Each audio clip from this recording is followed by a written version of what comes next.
ஸ்ரீசக்கர வரதாச்சாரியம் சுத்தசத்வ குருத்தமம் ஸ்ரீநிதிம் ராகவம் வந்தே ஹியபார கருணாகரம். கவசம் கனெக்ட் நேயர்களுக்கு நமஸ்காரம்.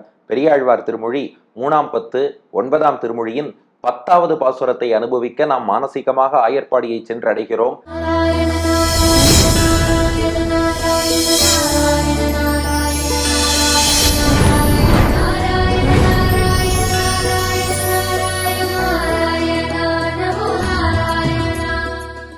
ரெண்டு கோபிகைகளாக பெரியாழ்வார் வடிவம் கொள்ள, இருவரும் கைகோத்து கொள்ள, உந்தி பறக்கும்படியான உணர்வு ஏற்படும்படி சுற்றி சுற்றி வந்து இருவரும் நாட்டியமாட, ஒரு கோபிகை கிருஷ்ண பக்தை கண்ணன் புகழை எடுத்து பேச, மற்றொருத்தி ராமபக்தை ராமனுடைய வைபவத்தை எடுத்து அவள் பதில் சொல்ல. இப்போ கடந்த 9ஆம் பாட்டுல கிருஷ்ண பக்தை சொல்லிட்டா, துஷ்ட சிக்ஷை சிஷ்ட ரக்ஷை, தீயவர்களை அழித்தல் நல்லவர்களை காத்தல் இரண்டிலும் எங்கள் கண்ணனை போல் வருமானா. இவ சொன்னா, உங்க கண்ணன் தனியா சகதாசுரன் பூத்தனை ரெட்ட மருதமரம் இவாளெல்லாம் அழித்து தீயவர்களை அழிப்பதை தனியா பண்ணி காமிச்சான். அதே போல நான் பசுமாடுகளை மேய்க்கிறேன், அதுகளுக்கு உணவு ஊட்டுறேன், புல்லாங்குழல் ஊதுறேன்னு அடியார்களுக்கு அனுகிரகத்தை தனியா பண்ணி காமிச்சான். எங்க ராமன் இருக்கானே, இலங்கைக்கு போய் ராவணனை அழித்தான். அந்த ராவணவதம்ங்கிற ஒரே காரியத்துல ராவணன்கிற துஷ்டனையும் அழித்தான், விபீஷணன்கிற நல்லவனுக்கு இலங்கை ராஜ்யத்தை கொடுத்து அடியவனுக்கு அனுகிரகமும் பண்ணா. அப்போ இந்த ஒரு கல்லுல 2 மாங்காம்பாளே, கண்ணன் தனியா நல்லவர்களை காத்தான், தனியா தீயவர்களை அழித்தான். ராமன் ஒரே நேரத்துல இலங்கைக்கு போனான், தீயவனையும் அழித்தான், நல்லவனுக்கு ராஜ்யத்தை கொடுத்தான், ரெண்டையும் ஒன்னா பண்ணிட்டானே. எங்க ராமன் போல் வருமா? அவன்தான் திகட்டாத அமுதம், அள்ள அள்ள குறையாத ஆறாவமுதம் என்று ராமனை கொண்டாடுகிறாள். அதுதான் 10வது பாசுரம். காரார் கடலை அடைத்திட்டு இலங்கை புக்கு, ஓராதான் பொன்முடி 9 ஒன்றையும், நேரா அவன் தம்பிக்கே நீளரசு ஈந்த ஆறாவமுதனை பாடிப்பற அயோத்தியர் வேந்தனை பாடிப்பற. காரார் கடலை அடைத்திட்டு இலங்கை புக்கு, ஓராதான் பொன்முடி 9 ஒன்றையும், நேரா அவன் தம்பிக்கே நீள் அரசீந்த ஆறாவமுதனை பாடிப்பற அயோத்தியர் வேந்தனை பாடிப்பற.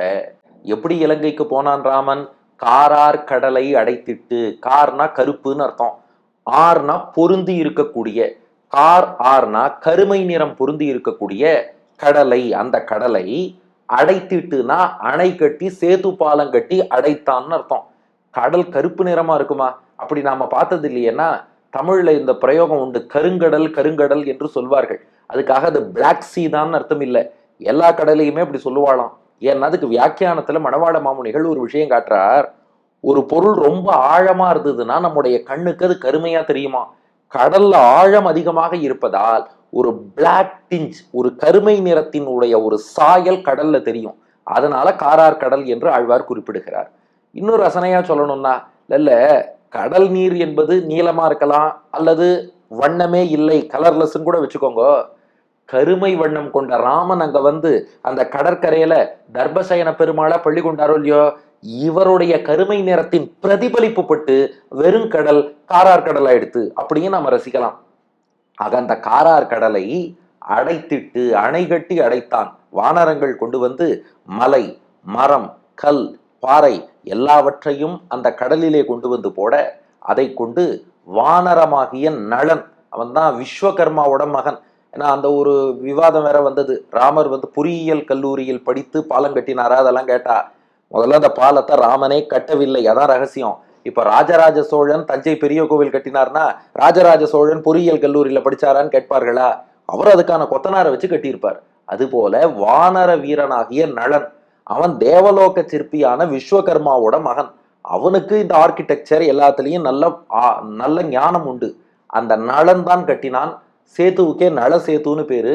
இது ஸ்பஷ்டமாக வால்மீகி ராமாயணத்திலேயே சொல்லப்பட்ட விஷயம். இது மாமுனிகள் வியாக்கியானத்துல இங்க காட்டுறார்.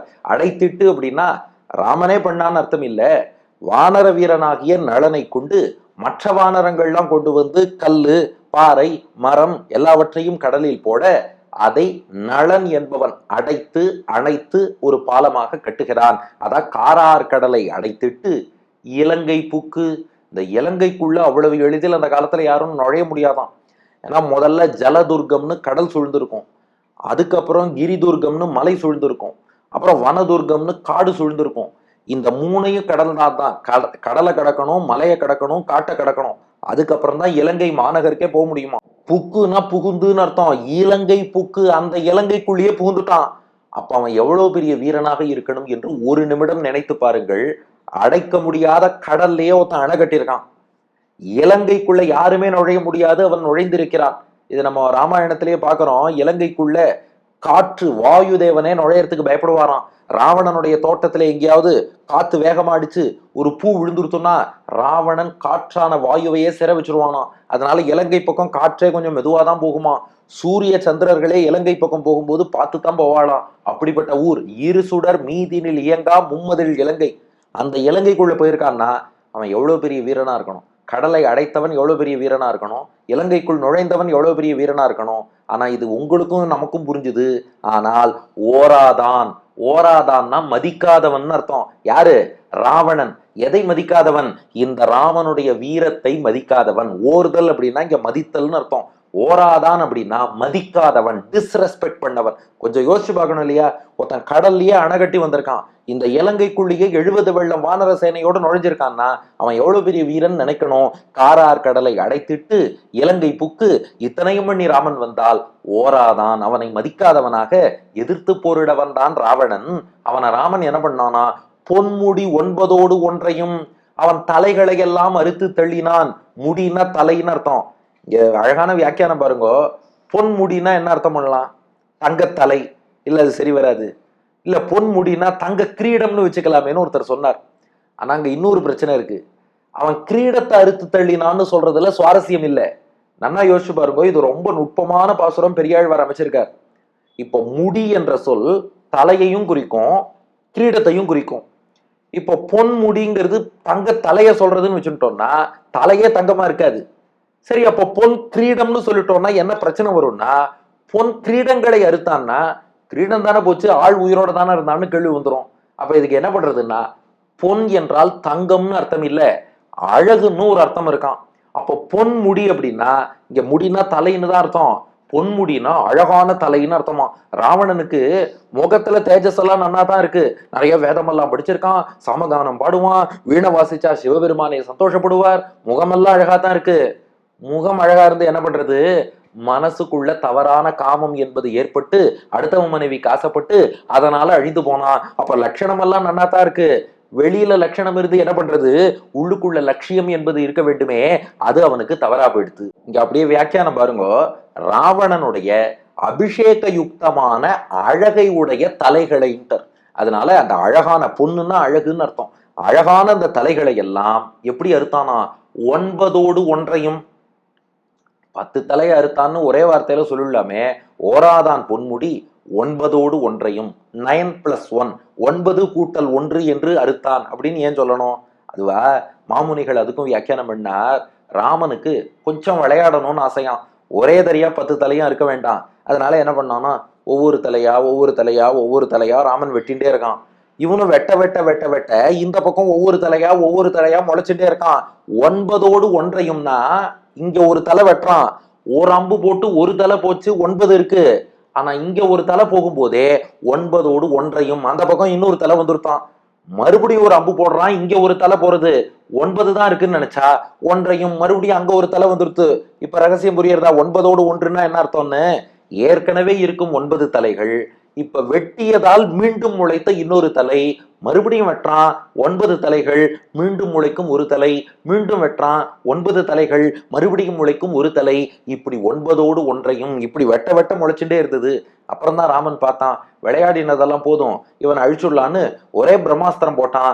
மாமுனிகள் வியாக்கியானம் பண்ணார். வால்மீகி கொஞ்சம் வேற மாதிரி சொல்லியிருக்கார்.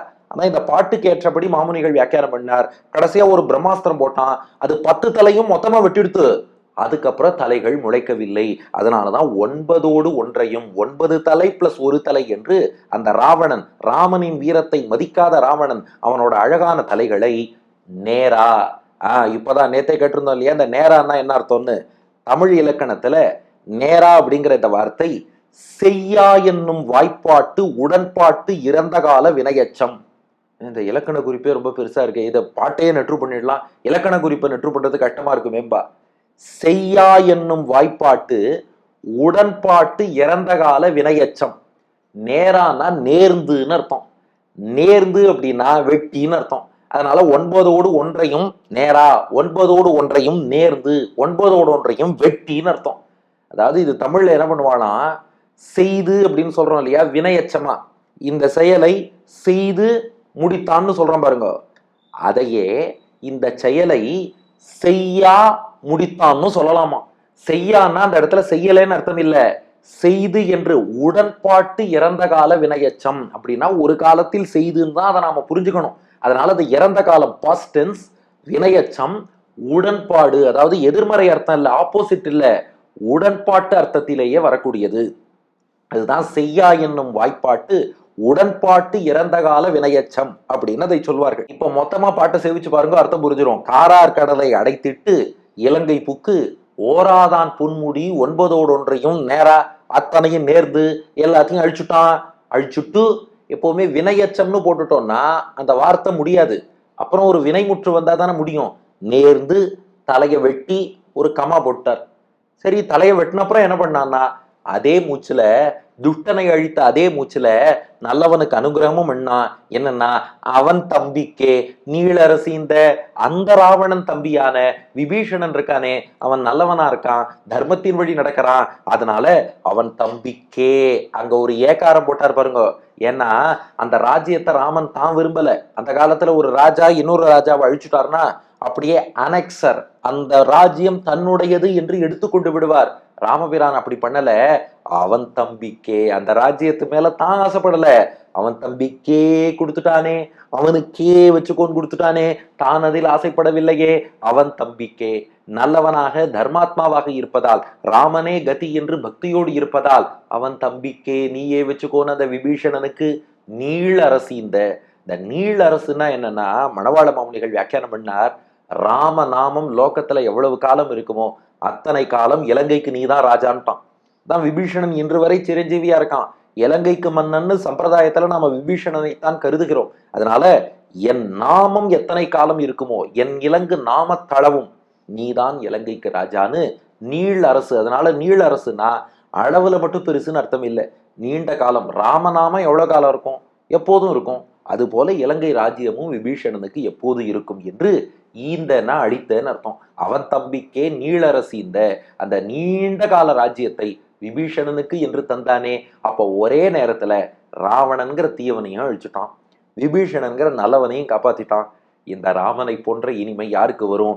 ஆறாவமுதனை பாடிப்பற. அமுதம் என்றாலே இனிக்கக்கூடியது, போக்கியமானது. ஆறாவமுதம்னா திகட்டாத அமுதம், அள்ள அள்ள குறையாத அமுதம். சக்கரை பொங்கல் கொஞ்சம் சாப்பிட்டுட்டோம்னா திகட்டி போச்சு போதும்னு சொல்லுவோம். ஆனா எங்க ராமன்னு ஒரு ஆறாவ அமுதம் இருக்கானே, எவ்வளவு அனுபவிச்சாலும் மனசு ஆறவே ஆறாது, இன்னும் அனுபவிக்கணும் இன்னும் அனுபவிக்கணும்னு தோணும். அதுக்குத்தான் ஆறாவ அமுதம்னு பேரு. நாம சாப்பிடுற உணவெல்லாம் ஆறும் அமுதம் போதும்னு தோணிடும். ஆனா இதுவோ ஆறா அமுதம், மனசு ஆறவே ஆறாது, மனசுக்கு திருப்தியே வராது, இன்னும் இன்னும் இன்னும் இன்னும் வேணும்னு தோணுமே ஒழிய திகட்டாது. அந்த ஆறா அமுதனை பாடிப்பெற, பாடிக்கொண்டு பெற, அயோத்தியர் வேந்தனை பாடிப்பெற.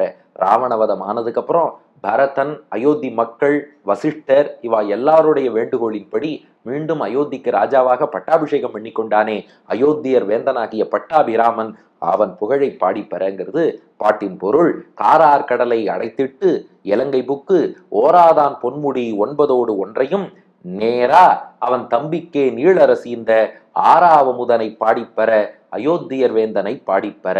கருமை நிறங்கொண்ட கடலை அணைகட்டி அடைத்து இலங்கைக்குள்ளே நுழைந்து ராமன் பெருமையை மதிக்காத ராவணன் அவனுடைய 9 கூட்டல் 1 தலைகளை மொத்தமாக நேர்ந்து அறுத்து வெட்டி அவன் தம்பிக்கே நீண்டகால இலங்கை ராஜ்யத்தையும் அழித்தருளிய ஆறாவமுதனான ராமனை பாடிப்பெற, அயோத்தியர் வேந்தனை பாடிப்பெறங்கிறது பாட்டின் திரண்ட பொருள்.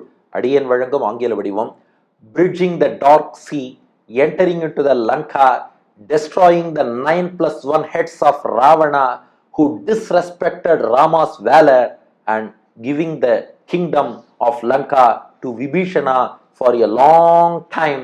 Rama shown as the insatiable nectar, fly singing the glories of the insatiable nectar, fly singing the glories of the emperor of Ayodhya என்பது இதற்கான ஆங்கில வடிவம்.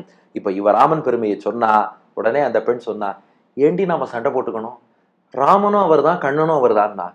இவனு சொன்னா, ஆமா சரிதானே, ராமனும் அவர் தான் கண்ணனும் அவர் தான், இது இப்பதான் புரிஞ்சுதான்னா, இந்த பெண்ணும் பெரியாழ்வார் தான், அந்த பெண்ணும் பெரியாழ்வார் தான். அப்ப இவ்வளவு நேரம் இப்படி பேசின்றாளேன்னா, அதாவது இது ரொம்ப சுவையா ஆச்சாரியர்கள் காட்டுறா. நம்ம எப்போதுமே இந்த நெகட்டிவா ஒரு விஷயம் சொன்னாதான் மக்கள் ரசிப்பாளாம். நேரடியா கண்ணனுக்கு இந்த பெருமையெல்லாம் உண்டுன்னு தனியாவும், ராமனுக்கு இந்த பெருமையெல்லாம் உண்டுன்னு தனியாவும் சொல்லிட்டு இருந்தா இவ அப்படிதான்ப்பா சொல்லிட்டு இருப்பான், அவ கடந்து போயிடுவாளாம். ஆனா ஒருத்தி போட்டி போட்டுட்டு எங்க கண்ணனுக்கு எவ்வளவு பெருமை தெரியுமா, இவ அதுக்கு எதிர்பேச்சு பேசி எங்க ராமன் அதை விட உயர்ந்தவன் தெரியுமா சொல்லும் போது, இது என்னப்பா ஏதோ பட்டிமன்ற மாதிரி இருக்கே, இதை என்னன்னு பாத்துருவோம், கண்ணனா ராமனான்னு அடிச்சு பாத்துருவோன்ட்டு 4 பேர் வருவா. வந்ததுக்கு அப்புறம் இந்த பார்ப்பா, நீ ரசிச்சதெல்லாம் இருக்கட்டும், கண்ணனும் அவர் தான் ராமனும் அவர் தான், நீ அந்த பெருமாளை சேவின்னு அப்புறம் சொன்னாதான் புரிஞ்சுப்பாளாம். அதுக்காகத்தான் ஒருவரே இருவராகி, அங்க பாருங்க, ஒரே பெருமாள் ராமன் கண்ணன்னு 2 பேர் ஆனார். இங்க ஒரே பெரியாழ்வார் ராமபக்தை கிருஷ்ண பக்தைன்னு 2 பேர் ஆனா, ஒருவர் இருவராகி செய்த லீலையை ஒருவர் இருவராகி இப்போது பாடி கொடுத்தோம். ஆனா இந்த இருவரும் ஒருவரே, அந்த இருவரும் ஒருவரே, அதை அடுத்த பாட்டுல சொல்லி நிறைவு செய்ய போறார். இதை கேட்ட நமக்கு பலனும் சொல்ல போறார். அதை அடுத்த பகுதியில் காண்போம். பெரியாழ்வார் திருவடிகளே சரணம்.